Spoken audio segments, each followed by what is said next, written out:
Puerto Rico has no political power or representation in the body politics that ultimately controls Puerto Rico. Yes, Puerto Rico has a local legislature. Yes, Puerto Rico elects a governor. But if Congress decides that it wants a US law to apply to Puerto Rico to govern the lives of Puerto Ricans, it does that. If Congress decides that it does not want a law or a benefit or a protection to apply to Puerto Ricans, it does that too. And the elected leaders of Puerto Rico, the governor, the legislature, cannot undo that or supersede Congress. We saw this, I mean, we see this in many ways every day, but we saw this, I think, especially when Puerto Rico had its major debt crisis, which it continues to have, and Puerto Rico did not have the ability to declare bankruptcy. Why? Because the US Congress said Puerto Rico does not have the ability to declare bankruptcy. We used to have it.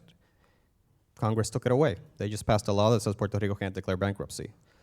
Puerto Rico passes a local law to create a bankruptcy process and a federal court with judges appointed by the President of the United States, which Puerto Ricans can't vote for, with the advice and consent of the US Congress, in which Puerto Ricans have a representative, but not a voting representative, strikes down what we called the quiebra criolla, or local bankruptcy process, and says, you can't do that.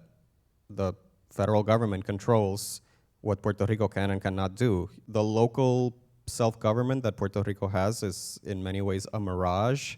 I often like to say that, you know, Puerto Rico has a noose tied around its neck politically by the US government.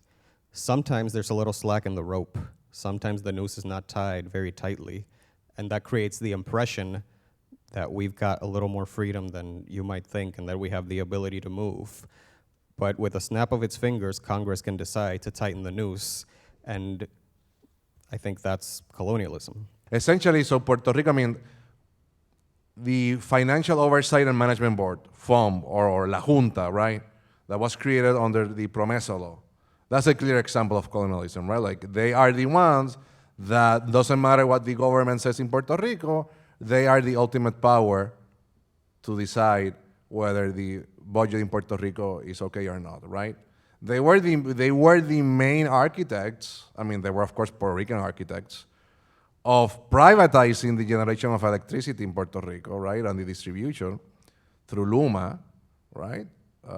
They mandated that, right, because Puerto Rico doesn't have more money to keep the public utility, la Autoridad de Energía Eléctrica, under union, la UTIER, from giving power, right? And we are now feeling everybody here that is Puerto Rican or has been in Puerto Rico receives a call when they have, you know, they can charge their cell phones. Oh, we are without power again, right? There was a map that NASA took, I think, like recently. And this is very interesting because when I was a kid and I went to high school in Puerto Rico, everybody was mocking the Dominican Republic because the Dominican Republic were having these like apagones, right? These like blackouts. Now, Puerto Rico is the only one that is blackout in the Caribbean. The Dominican Republic was fully lighted when NASA took this picture. Cuba has power. Oh, what is happening in Puerto Rico? Aren't we under the US flag, Alberto? Aren't we, you know, under the US sovereignty? Aren't we all US citizens living in Puerto Rico?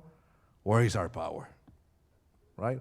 Another example, you know, when I studied law school in Puerto Rico, right, there's the local court system, right, and we have our Tribunal Supremo, or also Supreme Court, but then there are the federal district courts. And the most astonishing thing you go when you go and hear some of these cases being, heard. So because it's a U.S. District Court in Puerto Rico, all the proceedings are in English. But everyone else speaks Spanish. So there's an interpreter. Everybody, the judge speaks Spanish, most of the times. The lawyer speaks Spanish most of the times, right? Like the witnesses are Puerto Rican, speak Spanish. And then there's usually a Puerto Rican translator that is translating from Spanish to English so it can be recorded in English in Puerto Rico, right? So, you know, it goes to that extent. I don't know. They speak Spanish on the hallways, everywhere else. But Everybody they're- speaks when Spanish, they're but in you front go of the into judge, you they have to speak English. You go into the courtroom and there's Puerto Ricans translating.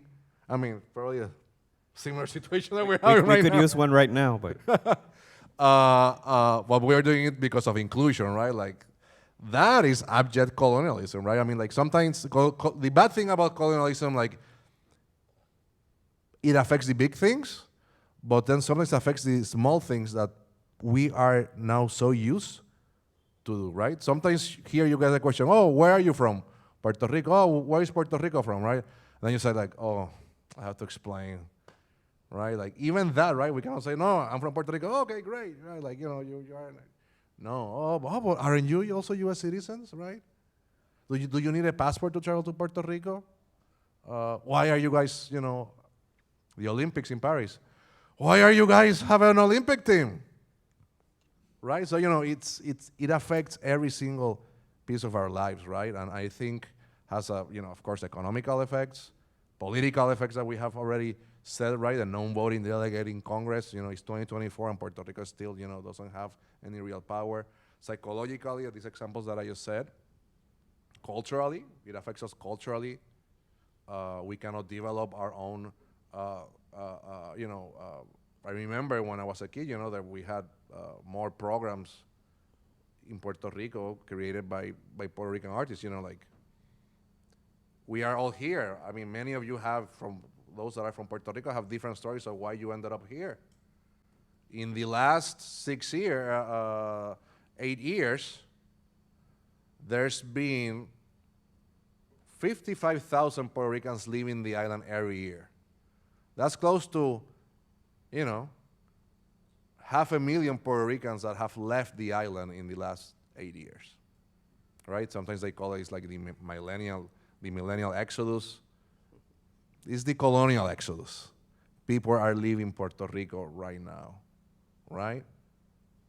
Again, because of necessity. Again, because there's no opportunities. So, each of us, I'm sure we have a story. I mean, you guys are here because you are interested in Puerto Rico. You know someone. It's probably your story, your aunt, your cousin, your friend, your ex-girlfriend, your ex-boyfriend, right? That has a story to share about why they're not in Puerto Rico, why someone is not in Puerto Rico.